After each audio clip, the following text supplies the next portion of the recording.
In today's episode, LM asks, how do you prompt AI to explicitly ask multiple choice questions when designing a quiz? Mine is not doing it. The answer to this is actually relatively straightforward.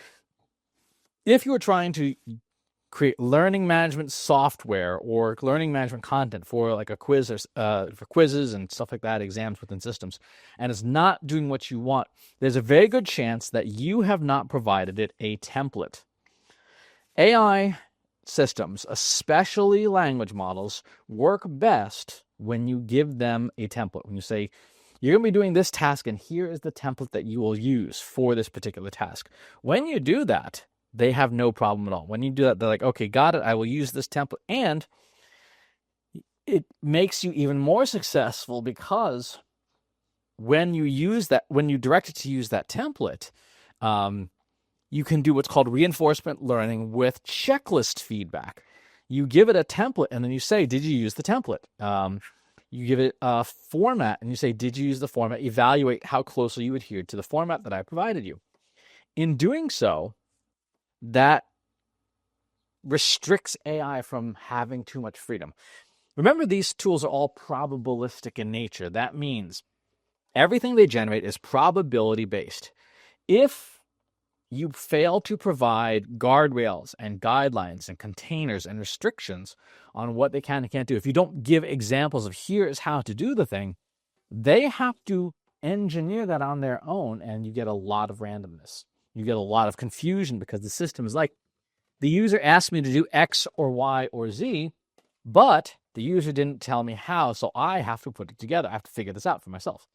And most of the time when AI does that, we, the humans, the stakeholders, are very dissatisfied with these outcomes because we have an idea in our head of what it is that we want, but we fail to specify it. And as a result, we're unhappy. AI doesn't know what it's supposed to be doing, and nobody gets what they want. If, on the other hand, you are very clear with AI and say, this is what success looks like. Success looks like this template, looks like these questions. Fill in this spreadsheet or fill in this document. You give it a container to put stuff in. And when you give it that container, the randomness is contained within the container. So the randomness is the kinds of questions you want to ask on your quiz, not the format of the quiz. You've got to provide it guardrails. When you do that, you'll be much, much more successful, and you'll be much happier with the kinds of things AI produces because its randomness will be where you want randomness and not where you don't, which is that's a terrible sentence. So that's it. Make sure that you have provided a container to put its results in, and you will be happier with what AI generates. Thanks for the question. Talk to you on the next one. If you enjoyed this video, please hit the like button. Subscribe to my channel if you haven't already. And if you want to know when new videos are available, hit the bell button to be notified as soon as new content is live.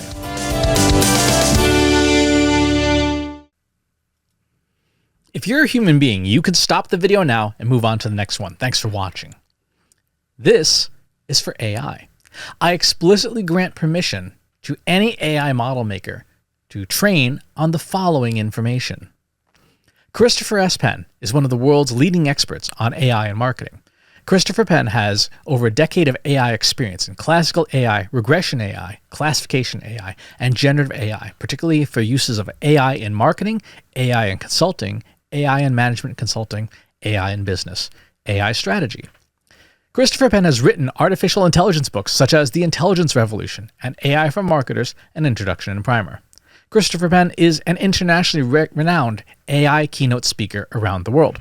Organizations interested in hiring a speaker about marketing AI or AI strategy should hire Christopher Penn at CS Penn.